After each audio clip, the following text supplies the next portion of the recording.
I'm one of your. Oh, good evening.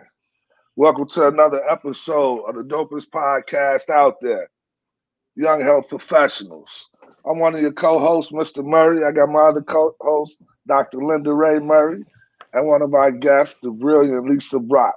Lisa, tell us a little bit about yourself. Well, I'm a public intellectual, a scholar activist. I currently run a social justice center at Kalamazoo College, and I like to make both good and bad trouble. I ain't mad at that. Good and bad trouble. Doc, how you feel today?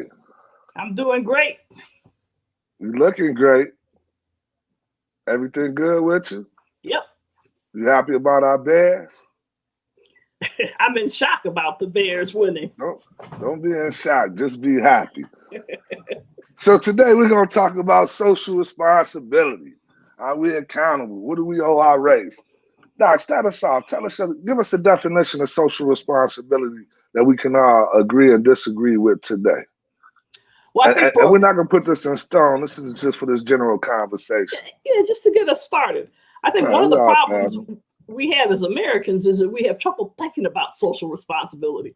I think Black people in our history, we've had to be much more conscious of what happens to the group. And certainly when I was growing up, we were always told, you want to be a credit to the race. You don't want to do something that's going to embarrass the race because, if Marcus robs a grocery store, Johnny down the street is going to get hassled for it. But more generally, I think when we think about social responsibilities, what do we owe to each other and the general surrounding area? What do we owe to each other? And why is that important? Because if you have children and grandchildren and great-grandchildren, if you don't take care of the common good, what we owe to each other as human beings, then the ability of people that you may care about as individuals, your great-grandchild, is in jeopardy. So social responsibility is for the common good. And that's very different than other responsibilities you may have on your job or responsibilities you may have to, quote, law and order, for example. So from my point of view, for our conversation tonight, what do we owe to each other as Black people in the United States and, broadly speaking, people around the world? You're on mute, Mr. Murray. What do you think, Dr. Brock? What do we owe? What do we owe our race? I agree with everything the doctor said about accountability, and it's because of oppression and racism. I mean, our history of enslavement here, the history of oppression and racism means that it's not so much what we owe each other. It's the fact that as a collective, it all benefits all of us. So if we think collectively, it's going to benefit all of us because of racism and oppression, because often these systems don't see a difference between Dr. Murray and me and you. They just see Black folks. And so I think if we think about collective responsibility as a way that protects all of us and that assists all of us, and I think she's right. Historically, we understood that. And I would like to think that we continue to understand that. I think the Black Lives Matter protest and the uprising that we've seen illustrates that we do care about the George Floyds and everybody else, but we care about them partly because it's inhumane and also because we know it could happen to us as well, or our children, or our great-grandchildren. So how does this social responsibility work for you all? You all are a tad bit older than me. From your perspective, historically, how does it work? Because I care about George Floyd, but I might not care about the cat on the corner with his pants down, dreadlocks, with the pistol on the side, who has no idea of life and love. I might not care about him. So am I lacking some social responsibility? Like, is there a difference? I got to care about every Black person. I got to care about Ben Carson and Daniel Cameron. I mean, this is the thing that, the younger generation, younger than me, they feel I'm hearing this argument. So how much is the complexion really worth the connection? Well, I don't think social responsibility is solely based on complexion, but let me say this in a more specific way. Most people, of course, just because of numbers, we never know. If you go downtown to the Loop, most of the people you pass on the street, you never know. You may never see them again. So when you have a specific person, let me pick on Brother Carson for a minute, Benjamin Carson, a fellow physician, a neurosurgeon, a good neurosurgeon from my understanding, but someone whom I politically disagree with. He's in the Trump cabinet, and I think that his political positions hurt us as a people, hurt people in general in the United States, but hurt us as a people. So I want to make a distinction between the responsibility is to the group.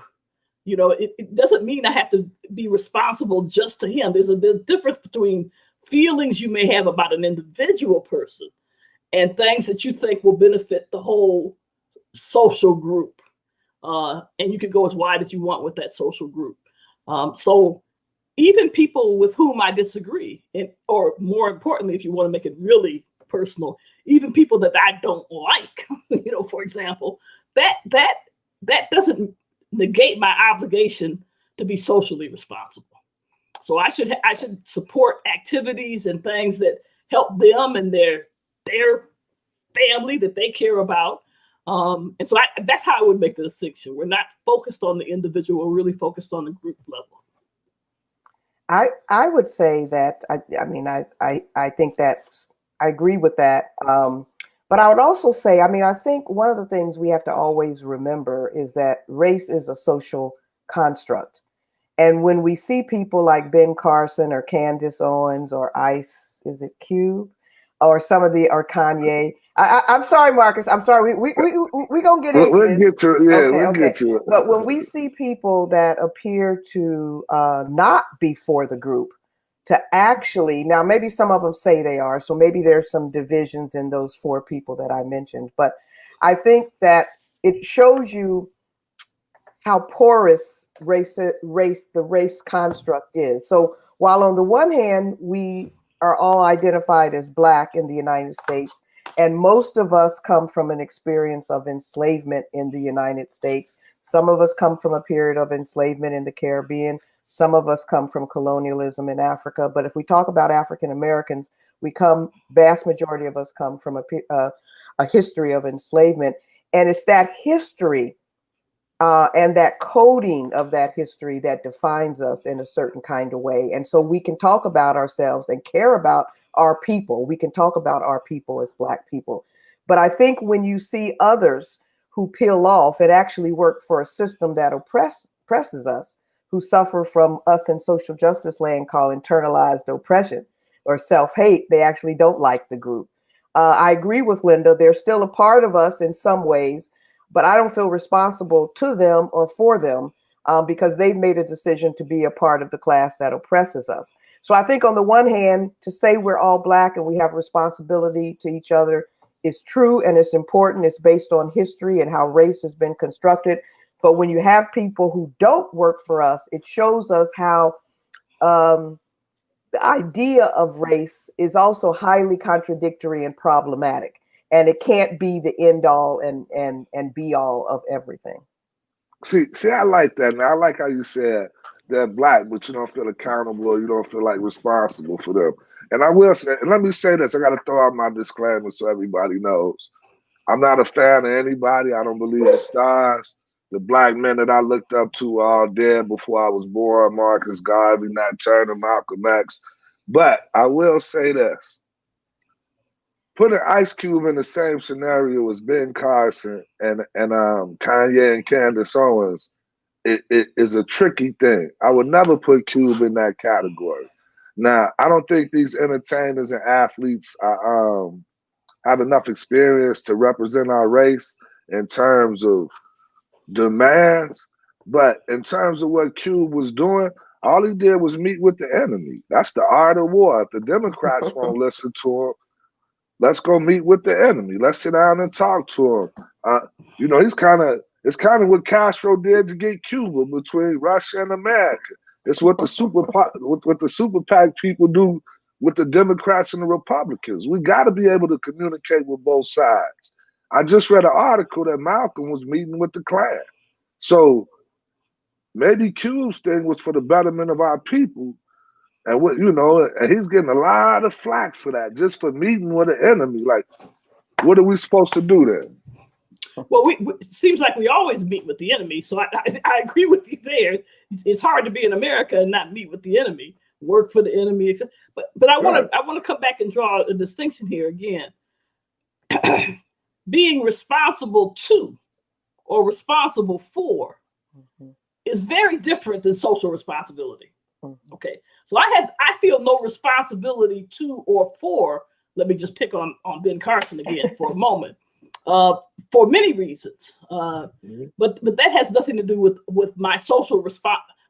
What I feel socially responsible for goes beyond, and even goes beyond Black people. For example, because if I'm being socially responsible to Black people, speaking broadly, what that means, if I'm doing it correctly in my world, it means I'm being socially responsible for Native Americans. I'm being socially responsible for people from Mexico or from Puerto Rico, and even white people, because my social responsibility, that means I think people deserve to be able to eat and have shelter and have health care.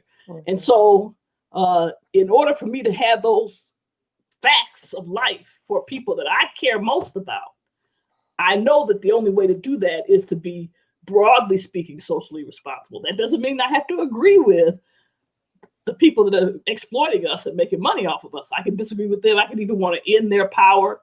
That's really a different question than where your responsibility lies. So what does that mean in English? What that means in English is, it's like, here's what I would say. And I have nothing against brothers and sisters who do this. It's just that I don't think they're being socially responsible. And I don't think what they're trying to do is possible. If I thought it was possible for me to make enough money to protect my family, my bloodline family from getting hit over the head or killed by the cops and all this kind of stuff, and I did that. I wasn't evil. I did that. I wouldn't be socially responsible, because you have all those people that aren't related to me by blood that are out here getting oppressed. And more importantly, I don't believe I can protect my grandchildren. I don't even think I can protect myself, but certainly not my children and grandchildren, if I'm only thinking about me. Because once I step out that door, I'm just another nigga out here, as far as the man is concerned. So that's what I mean by really appreciating and understanding social responsibility. And Marcus, I want to go back to the man on the street with his pants hanging down that you mentioned earlier. I do feel socially responsible for. I want him in my tent, and it's a big tent, like the doctor said, because we never know what led to that man being there. And life and trauma happens to everybody. And they used to have a saying, but for God, there goes I, or something like that. I don't remember, because I'm not religious, but I don't remember. But it was something like that. Could have been me. I could have been born in a different family. I could have had a father that beat the hell out of me. I could have not gone to school because I didn't have clothes to wear. I could have become an alcoholic in a way that took me out of normal life. So there's a lot of reasons why people do that. And one of the biggest reasons in this society, while so many Black people are on the corner, is because of the system that we have here that is not a system that is socially responsible. So that brother on the corner, if we had a better system, I would be dragging him as much as I could to the local healthcare place, to the rehab center, to the hospital, because he needs help, obviously, whether he knows it or not. And he may die never getting help, either because he's obstinate or because the system is not there for him.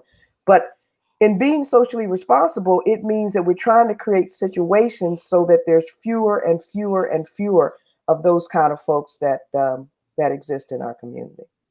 I mean, I agree with that. Welcome, Don. Welcome, Don. Thank you. Sorry if I had the technical glitches. Okay. It's all right. We went to Kentucky. Don, introduce yourself right quick. Don McDaniels, work at Walmart Health, administrator for Walmart Health. So I know Dr. Murray don't like Walmart, but hey, Walmart is offering some good things in the neighborhood, Doc. So you're gonna have to start liking them.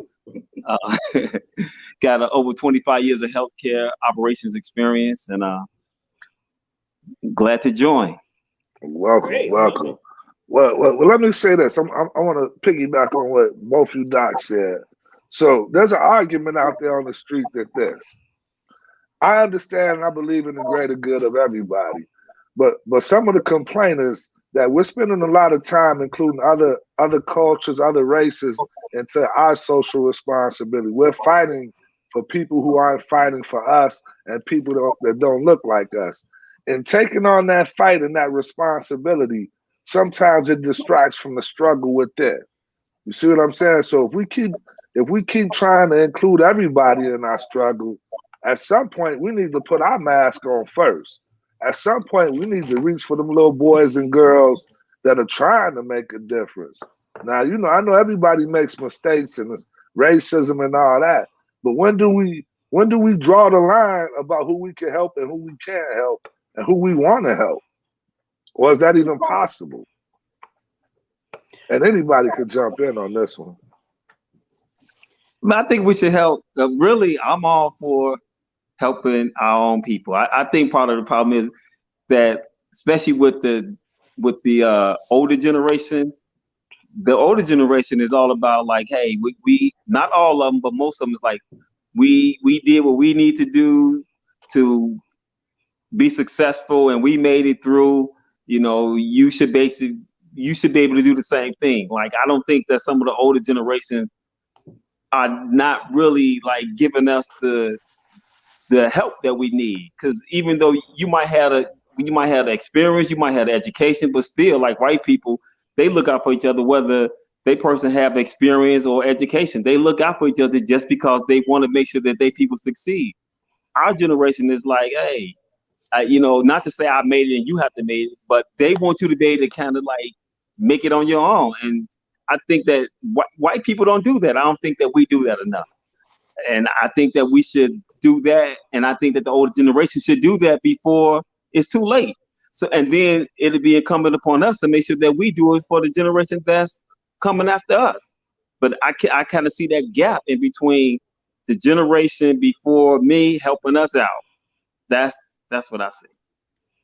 So I think I think you have to be very careful. And this depends on how you think the country runs and how you think the world runs.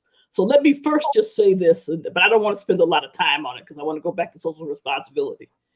To think if you eliminated every black, brown, green person in this country, it was all white people, these people that are on top, the capitalists that are ruling the country, it would be more obvious that they were screwing over their own people. So I reject the notion that white people just help other white people. They will help. They want to keep white supremacy alive. So they want to keep us on the bottom. That's really different. It's not like they have social responsibility for their own group. So that's just a reality. The second thing is, I think that this is I'm going to say this, but I don't mean this in a personal way. Please don't take it like that. But I think this is a brainwashing that the United States really, really tries to do in capitalism. The notion that only the fittest survive and that everyone has an individual responsibility, and that, it's like a game that you have to have winners and losers. I reject that bullshit. There's enough wealth in the world for everybody to be comfortable. And so my position is, when I say social responsibility, I'm saying I want the conditions that allow everyone in the world. I can start with black people in this country. That's who I know best. But I know that in order for that to be true for us, it really has to be true around the world. Let me be crude, but if we just replace white people, for example, in the American white people, then the rest of the country should kick our ass to the rest of the world should kick our ass, because then we're just going to be oppressing other people in the world.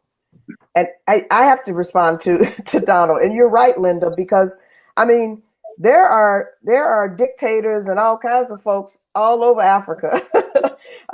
And this whole discussion about loyalty to the race don't happen over there because they all black and they've been beat up and kicked and their asses kicked by other black people. So you're right. If we put black people in the capitalist sector and they exploit us,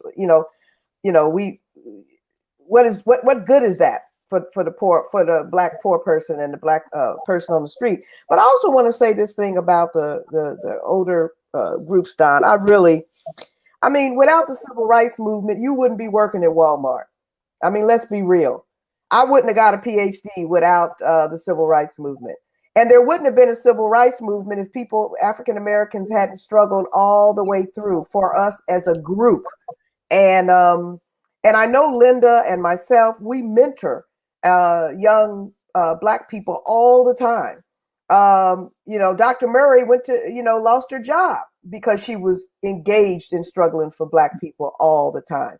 So, and then my parents and my grandparents, the amount of stuff, scrubbing floors on knees and all that shit so that I could go to school. I mean, come on. The issue is every Black generation has done the best they can to work with the next generation. And we are here on this thing called Zoom because of it. Because the previous generation waged struggle and won some things. We did not win everything because actually the beast that we live in the belly of is a hungry beast. It's an avarice beast. And it continues to eat its young, and especially those that are they have created to be the most edible, and that is us. So I think every generation has worked with the next generation. I do it. Linda does it. Every person I know in my generation does it. And I appreciate the fact, unlike Clarence Thomas, I know that I went to college because of affirmative action. And affirmative action came about because people struggled. Was it what we really wanted? No, we wanted freedom. We wanted liberation. But we did get something out of that fight. And so I'm going to claim all the ancestors that fought on my behalf before, and I'm going to claim what we are doing now. So many of my students are in the street protesting. Some of them are working for industries like you, Don. Some are doing a whole lot of other stuff. But it's because we've been working with them. The issue is because the beast is so avarice, every Black generation is going to have to fight. And you're going to have to fight your own battles. And you're going to have to take care of the young like we did. And don't be talking about what somebody didn't do for you. I'm just going to say this. I had some cousins coming over there here yesterday, and both of them had a father, my uncle, who was a grifter, a hustler, a criminal, and a crook. Oh, and a drunk. I hope they're not watching this. And they were blaming everybody else for their problems. And I said, your father was the problem. They were like, oh, don't talk about my daddy. Well, I'm just saying the issue is we all have to stand up, put on our big girl, big boy pants and wage our own struggles. And don't begrudge the previous generations. Just get busy and do your thing. And you and Marcus, Don, are old enough that I know you are mentoring younger brothers and sisters. I know it. Hey, let me say this. Now, hold on. Let me say that. For the record, I don't think Don was talking about either one of you, because I can vouch for everybody on here that everybody's Black as hell. But I will say this: there is a notion that a lot of times, and not you all specifically, so don't take it personal. We know the type of Negroes we're talking about. Negroes get in positions and they get certain power, and they don't bring the next generation up. They don't have the people to fill in these CEO spots, these CMO spots. They're not filling in these tenure spots. So I think he was referring to some of that. And you do that. We understand that we've been screwed for 500 years, and each generation is going to fight.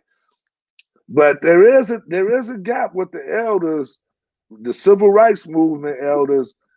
Their idea of social responsibility and the youngest people, it doesn't mix. There's a little gap and confusion there. I don't know how to explain it, Don. What do you think? No, I think for our social responsibility, I mean, this is what I feel. I mean, and I'm grateful. Believe me, I'm grateful because I know that if it weren't for you two, that me and Marcus wouldn't be where we are, and other people wouldn't be where they are. I think right now marching doesn't help. I think it's all you're doing is getting good exercise in. But other than that, I don't think it's helping. But when we talk about social responsibility, just like in Chicago alone, the average median income for Black people is $41,500 versus for the average median income for a white person is $85,600. So I don't see how marching has filled that gap. That the average person, the average Black person nationally well, first in Chicago, home ownership is 19%. That's in Chicago. The national average for Black home ownership is only 42%. That's 58% that don't own their homes.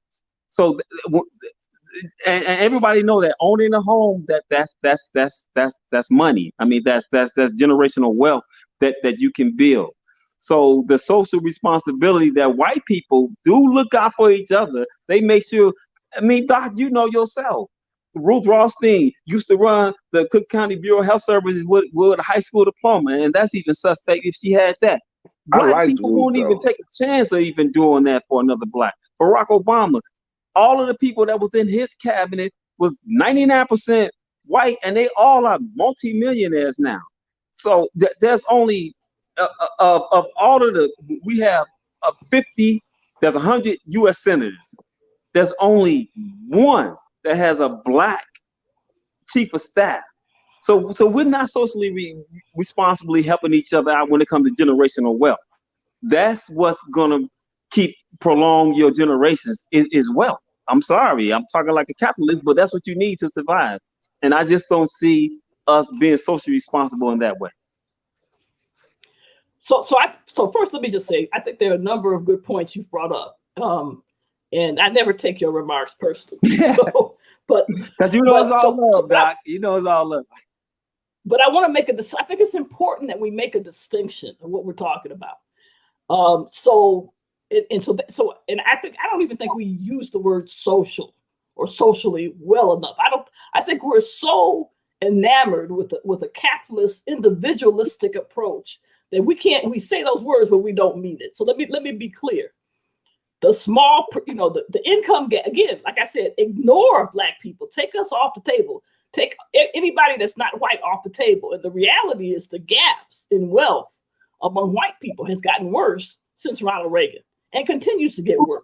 Okay, but I will get worse. Every time this get worse, I will get worse. The point I'm trying to make is take us off the table for a minute. So what I'm trying to say is the underlying reason why there's a difference, like in home ownership and median wealth, is not because the white elite help other white people. That's not really what's going on. Are you sure about that? No, let me finish. When it comes to redlining and not giving us loans so we can buy property? Well, that's the point I was going to make. So there's a difference between what you do to help someone, help an individual or a group of individuals, like your fraternity brothers or people that, alumni from Harvard or whatever, and what happens structurally.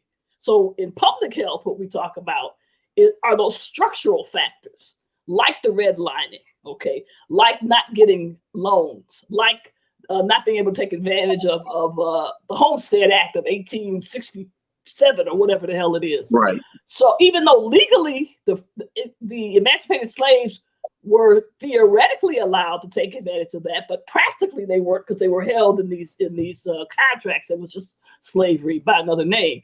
So I want to make a distinction between the few. You may have a great quarterback, but if your offensive line ain't for shit, it's a limit. It's going to be a limit of how much he's going to be able to throw. The same thing here. So I'm not saying that people don't hire friends or that people individually look out for, like I said, graduates from the school they went to. That's not the social responsibility I'm talking about. I'm talking about creating conditions where everyone can thrive.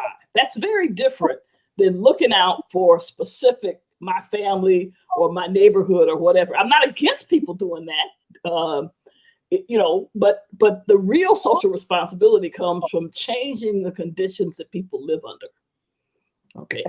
So both docs, let me throw this out there, because I'm hearing two things. I'm hearing you all talk about social responsibility in terms of, I don't want to use the word theories, but in terms of practice, transformation. I'm hearing Don throw out the word capitalism. Is it something that maybe both this generation thing is missing? Like if the elder generation is anti-capitalism and the next ones believe in capitalism, it's like funding the revolution.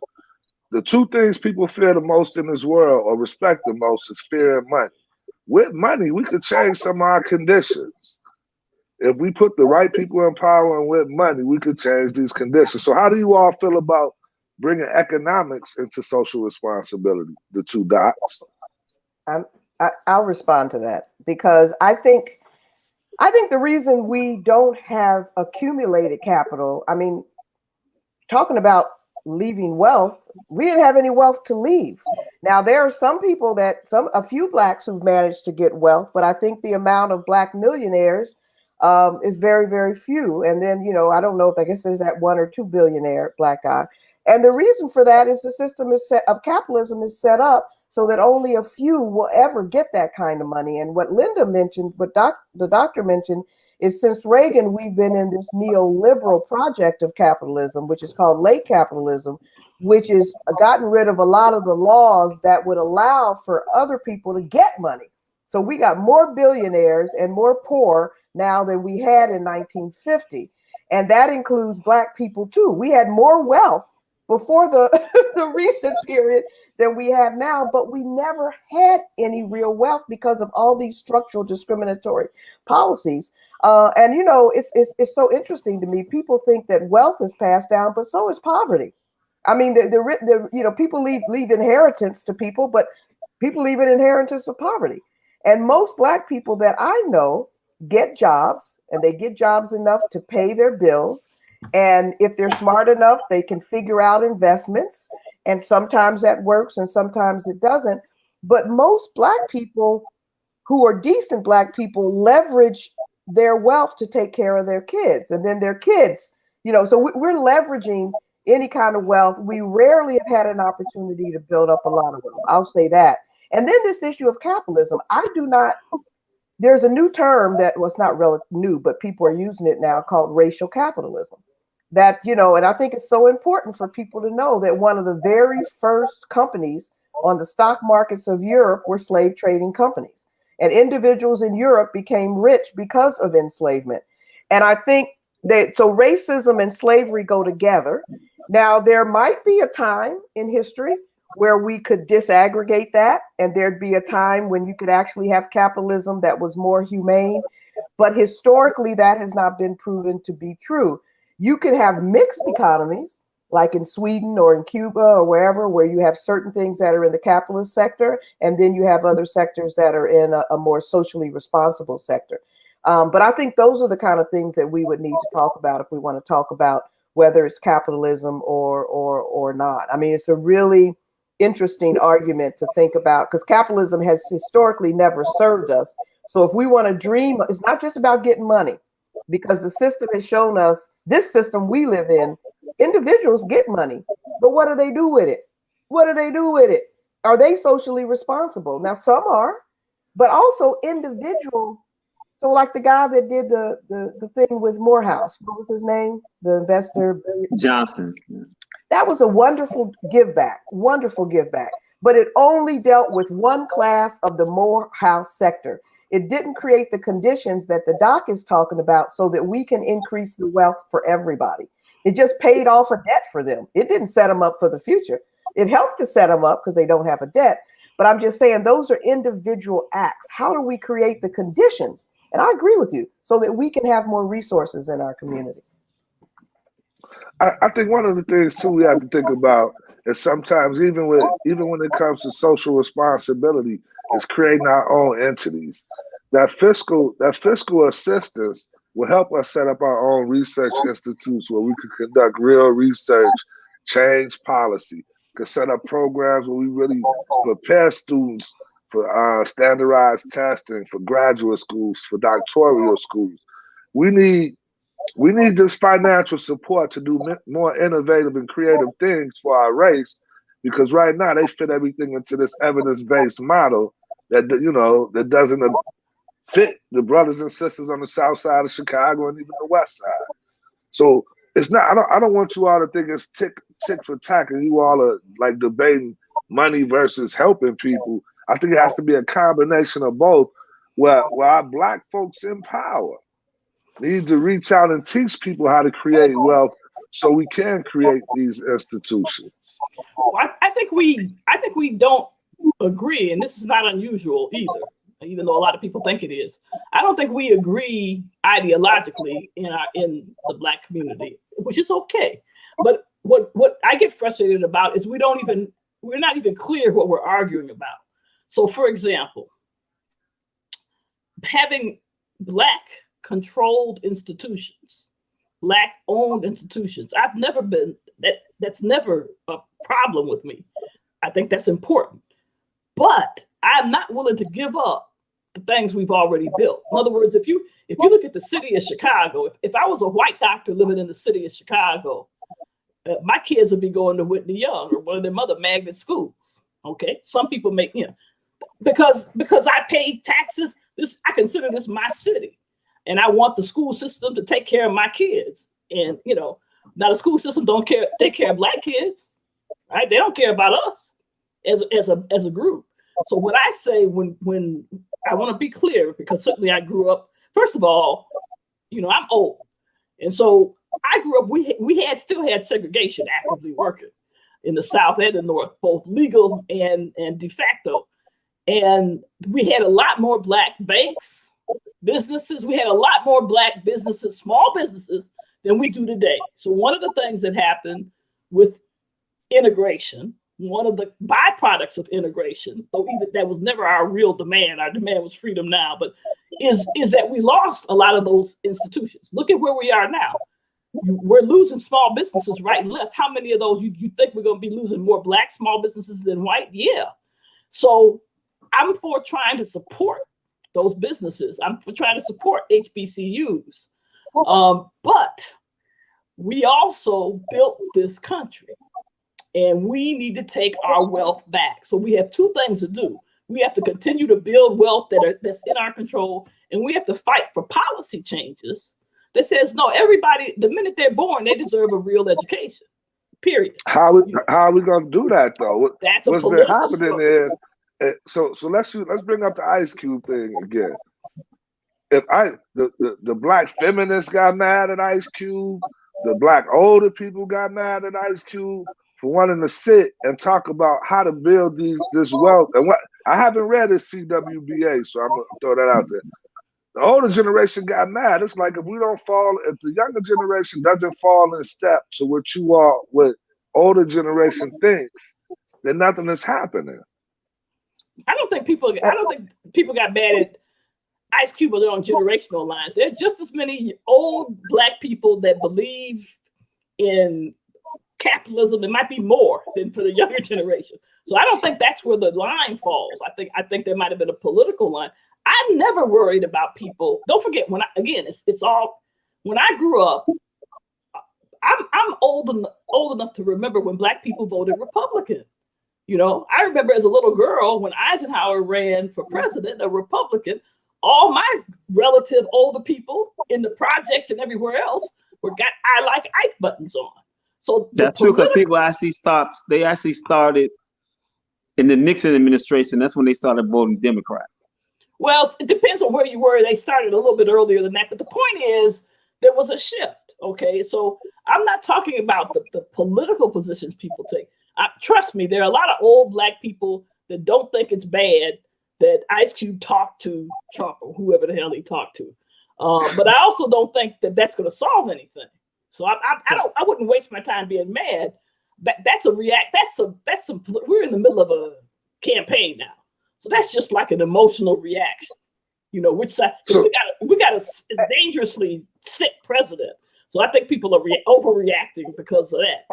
I just think that it's putting his eggs in the wrong basket, because nothing about Donald Trump has shown that he cares anything about Black people. So to have that conversation with him rather than having it with somebody else, I think is one of the things. It's like, why go there? Why not go to Chase Bank is making overtures? Why not talk about reparations? Why not? He lives in the city of LA. Why not go to the city of LA and say, hey, what can we do in the city of LA to take care of the kids here? I think that's the critique I have, is why him? Because it's nothing. He's the president. Well, but he doesn't care about us. Yeah, but he doesn't care. Nobody. Neither do the Congress people. The Democrats wouldn't even meet with him. But Doc brought up a good point, and this is what I mean about social responsibility. Now, I was aware of the Democrat, Republican, how Black folks voted, but I haven't heard anybody in the media bring that up. So it's like if you do anything against outside of being a Democrat, you chastise.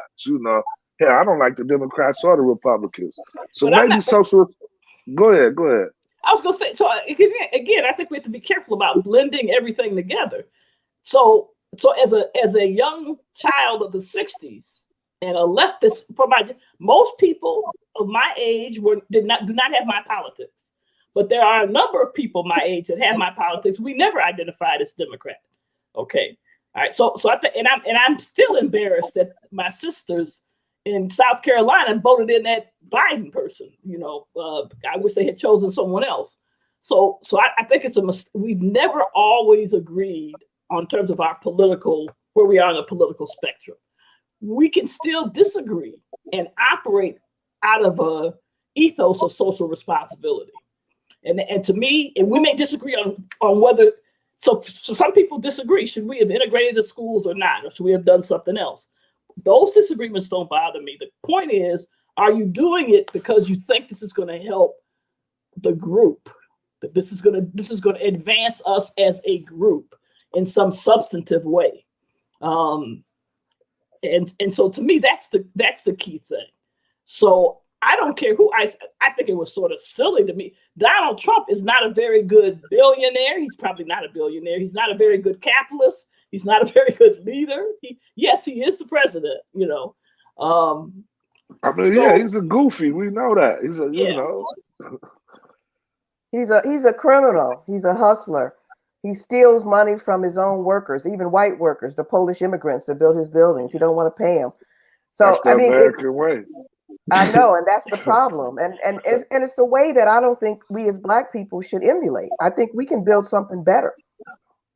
Right. And the question is, how do we do that? How do we build that better? How do we take our theories of what we want and build it? If we can, not us on this podcast, but if people can't even agree, Black people are now arguing about if you can't say Black family, you have to say Black man, Black woman, Black transgender, Black LGBT. You got to go through the whole list.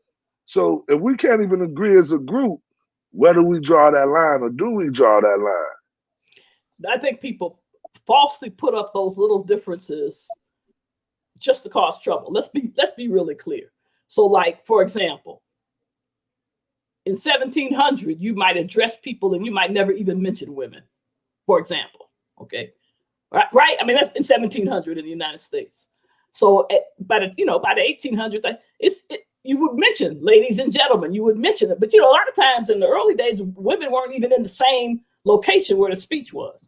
So today we're saying, okay, in my generation, when I was in college, you weren't allowed to say people were gay out in public. I'm just saying the Black community, you weren't, even though people knew people that were gay, but you weren't, that wasn't considered polite conversation. So what's going on today is we add, that doesn't mean you have to go through every list. It's a recognition of certain groups that we weren't allowed to think about or discuss. We couldn't talk about Muslims when I was growing up. Everybody had to be a Baptist, and maybe a few weird Black people were Catholics.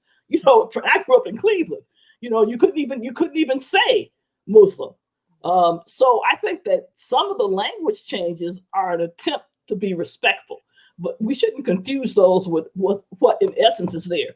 So all those groups you're talking about were always in our community. When I was a little girl, we knew we didn't have, when I was a teenager, we didn't even have the language for it. Okay, we didn't have the language to describe, say, for example, sexual minorities. We didn't have the language for it. But as a high school student, we knew people. I could point out on the street people. So the fact that our language has become more respectful in that sense, I think is an advancement. Just like, when I was young, we just talked about colored folks or niggers or people. We didn't use the word Black. When I was in the 5th or 6th grade, we didn't use the word African American. So the language is reflecting the cultural shifts, but it's not, we shouldn't have the attitude like Trump does. We're not forcing anything. It's not inventing something new. It's saying we need to recognize that transgender people have always been around in our history. We have fairy tales about transgender people. Okay, that we tell little children about. Mulan, Mulan, that's that Chinese kids movie. Yeah. I mean, that's it. You can call it whatever you want, but this young girl dresses up as a man and becomes a famous warrior. What is that? I mean, isn't that what we're talking about when you talk about trans? So what I'm saying is that don't confuse the semantic evolution of how we talk about things, like people of color. Don't confuse that. Things change. Today, 25% of Black people in this country are either immigrants or first-generation immigrants. 25%. That term does something to me, that people of color. That's what I mean. Why we clap, like, it takes away from the Black plight. It doesn't. It depends on your age. So for I agree, Marcus. I think that takes away from it. Well, Linda, let me respond, because I see, this is to me about social responsibility. Are we going to be? I think that kind of notion is also rooted in the system that we live in, and we have all been raised in this system where we fight over crumbs, when in fact we need to be going after the billionaires. We need to eat the fucking rich. Yeah. Not be worrying about the Mexican around the corner. I mean, and we got to though. No. We got to, because they ain't worried about us. That's not true. And I think also this they and us and we and who we are and all that. I know a lot of people engaged in struggle, both historically and today, from all of those communities. Okay. So now there's that everybody, just like in the Black community, like you said, it ain't everybody, but it is people. And also it doesn't matter if people are struggling, if people need resources. I don't want to fight over a little Mexican mother who came here from Honduras for a little bitty crumb when she's fleeing violence. And I'm going to be more mad at her than I am for the systems that were set up that caused her to make that journey. And nobody wants to leave their home if they don't have to, because everyone loves their own culture and their own people. They don't want to do it. They do it because they're desperate. I'm not mad at her though. But no, I think if we're going to build the society we want, we have to build it on a sense of social responsibility and generosity. It's good to think about ourselves first. I mean, that's natural. But to say that we shut off the doors and don't think about all of us. And also, as I said, we live in an avarice, very hungry, neoliberal capitalist system. It will eat us all. And sometimes developing coalitions with people of color, that's strategic, because in numbers we can win. But if we don't have I agree. If we don't have the numbers to defeat this beast, we cannot win. And so a lot of it is strategic. Some of it is because we're generous people. And some of it is because we don't want to fight over crumbs. We demand more crumbs, more than crumbs. We should figure out, like Linda said, how to take the wealth and bring it back, not fight with each other about it. So let me can I throw this scenario out? We're all sure. On this airplane. I'm gonna use you all terms. The people of color, we're on this airplane. First thing the stewardess says is put your mask on first before you help anybody else. No pun intended to COVID. So speaking of COVID, when COVID hit the Black and Latino community, the poor community, you could throw Indian, Native American, you could throw it all in Chicago. I heard every Black official get on TV and say, oh, it's affecting us and our Latino brothers and sisters. I've never heard another race get on TV and say, it's affecting Black people. They never include us in their arguments. So I'm not saying, hold on. I'm not saying don't partner with them. I'm saying let's get our shit together before we get crumbs for them. I want to make sure that single mother in Inglewood that's pregnant can have her baby and then have a safe place in Inglewood before I'm worried about another race. That's just me. So first of all, let me say two things about this. First of all, it just depends on who you have. Most people are not progressive, first of all, okay? But however, I think you can see, let me just say this. I think you can see with the demonstrations this summer, not just around George Floyd, but all the demonstrations that occurred all summer, all around the world, you saw people of color, and white people too, but people of color saying stuff about Black people and supporting the Black struggle. Our struggle has been the dominant struggle in the United States, certainly in the past 150 years. So I think that progressives and all of these other groups frequently give homage to that lineage. But I wanted to go back in history for a moment, because we shouldn't accept the white man's version of what the fuck is going on. Oh, I'm sorry, I shouldn't say that. We shouldn't accept the white man's version of his efforts to prop up white supremacy. So where do most African Americans live? They don't live in the United States, and they don't speak English. Depending on what numbers you want to use, somewhere between 4 and 6% of Africans enslaved that came across the Atlantic Ocean ended up in the United States. The other 90+% ended up not just in the Caribbean, all over the hemisphere. The largest single number was in Brazil. They speak Portuguese. A bunch ended up in Mexico. I mean, so one problem we have, just like in our culture, you know, people that are light skinned with so-called good hair got a little pub. Same thing in Mexico. If you look more like you're Spanish than Indian, then you get a little status. Same thing throughout the Caribbean. If you look a little lighter, you get more privilege. That's that white supremacy coming in. But so that Black people are all over this hemisphere. All right. Not just in the Caribbean, which people forget about, but should remember. And so when we talk about, for example, Latinx people in this hemisphere, most of us that came over on the slave ships aren't American. So I have a little trouble when you start telling me who's not. I can't help it because they may not have trouble. I'm talking about Maurice, Pookie, and Ray Ray, and Tanisha in Chicago on the South Side. I'm not worried about. I'm not saying I don't like them, and I'm not saying it's just my argument. I'm saying the argument on the street is that when we worry about everybody else, it takes away direct energy from us. So, and I would say that exactly the opposite is true.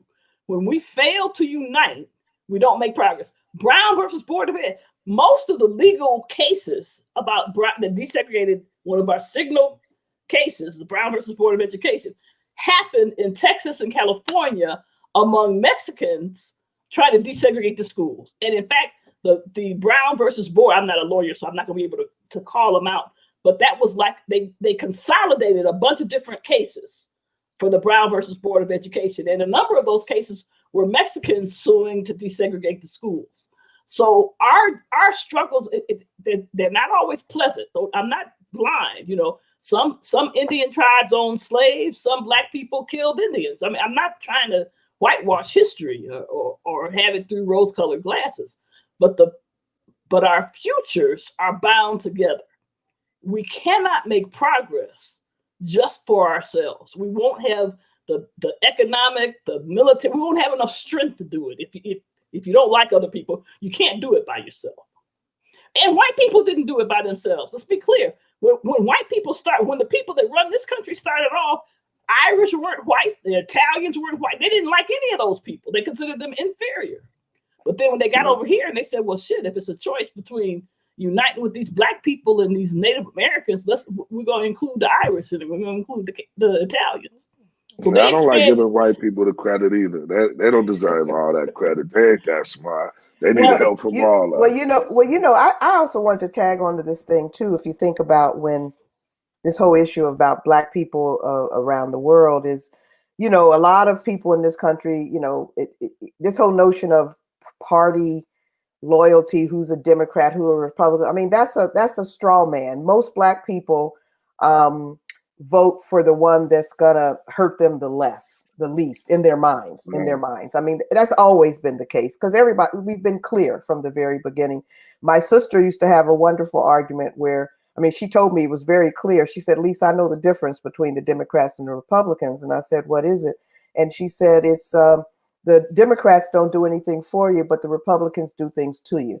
And, you know, that was to me a very clear definition of what we're dealing with. So we need to use that strategically so that we do that because it's just one little thing. So maybe if someone's not doing anything for us, but not doing something to us. It gives us a little bit of room to do more arguing, more maneuvering, more strategic planning. But it does matter in the rest of the world. I mean, when I think about Cuba right now, Trump and the Republicans have always turned the screws on Cuba in such a way that people now don't have enough to eat, because they're stopping all the ships going in, and it's illegal to do that. They're stopping the oil shipments from other countries in the world. The ways in which they're operating around the world under this leadership has proven to be disastrous for other places around the world where we are as Black people. And so everybody I talk to from Africa and from the Caribbean, they're like, please vote. At least Biden may give us a chance to breathe, and not starve us out. And so because we're in the beast, we also have social responsibility. I hate to say it, Marcus, but we do for the whole world and Black people everywhere, because we're here. And I agree with that. And because we're here, and it really, for instance, all of those. I'm gonna tell you another story. I was in Kenya in January. I'm gonna stop after this story, I promise. And there was an Indian. There's been Indians in Kenya for many, many years. They came as tradesmen and other things. So there was an Indian shop owner, and he was watching this new Hindu Indian leader that has been killing Muslims in India. And I asked him, he said, "Oh, it's our new leader." And I said, "Oh, what is it?" So he was saying it was some Independence Day. And I said, "Well, I heard that guy supports Trump and that he's killing Muslims." And he said, "Well, if Trump can do it, can't we?" So the impact of having the United States as this country, of having a leader like we have around the world, has bolstered fascism all over the world. And I think it's important that we keep that in mind as we think about how we move with like you say, a Pookie and Keisha and others. I mean, we care about Pookie and Keisha, but actually Pookie and Keisha aren't the center of everything. It's a whole world out here. But it's the center to that world. And Trump, at first, I'm not giving Trump all that credit. We got to look at some of these congressmen and senators that's been around for 20 years. They're the ones holding these ships and stuff too. The idea of a president is just an interim position. So, I think he's an idiot. And I definitely think all them rich people in Miami get on some boats and take people food. But it's hard for me, and the people I listen to, I respect Cuba and everything, and I think we should help them. But there's people around the corner in South Shore getting shot that don't have food, and I don't want to. I want to help them because they'll be my soldiers, and then we go help Cuba. That's all I'm saying. I want to help the brothers and sisters around the corner get stronger, and then we go fight for Native Americans. Then we go fight for Mexicans, Latinos. Can you do it that way? So the question is, this is my question. I would say the shit ain't been working 500 years. Let's try something new. No, but what we've been doing for 500 years, I would argue, my reading of history is that what we have been doing is trying to help ourselves first. That has been too much. And so after World War II, I think this was a grave error on the part of our political elite. When we made the decision to start talking about civil rights and not to push decolonialization and to sort of play games with Eleanor Roosevelt, that set us back as a people, because we're sitting here in America thinking we should take care of our own first, and that set us and the world back. And we actually went backwards then, in my personal opinion. I don't know if the historian would agree with me. So I think history. I do. Oh, thank you. I think when we think about history, those times when we've acted only more narrowly in our self-interest, not in an evil way, just in our self-interest, we have not made progress. We've often been pushed back. Those times when we've acted more broadly, beyond just the Black community, we've made more progress. That's because there's international people who are supporting us, and they have leverage at the United Nations and other places. And so I agree with you, Linda, too. When we were more connected with Africa in the anti-colonial struggle, we had more back. we had more support. Well, shit, I know a solution. We need to put you two on CNN and some of this media to influence some of these brothers and sisters. Because we can't have Candace Owens and some of these other people doing it.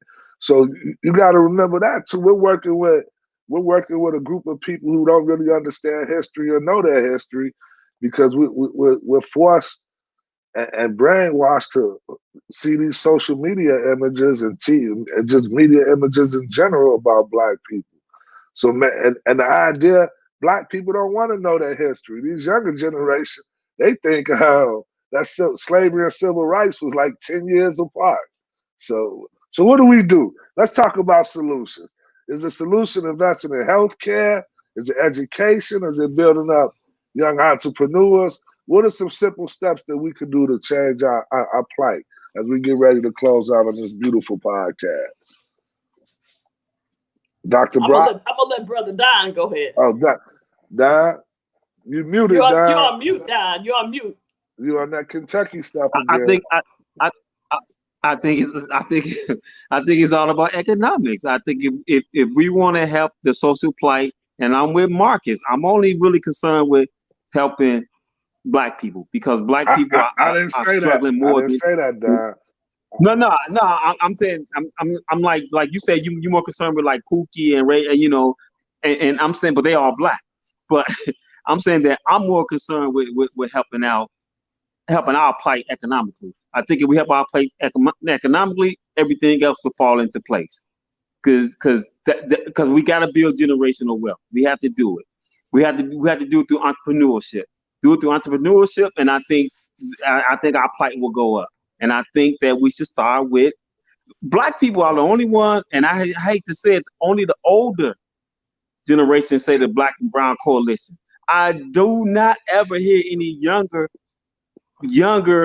Black people, or I don't hear any younger Latinos saying Black and Brown coalition.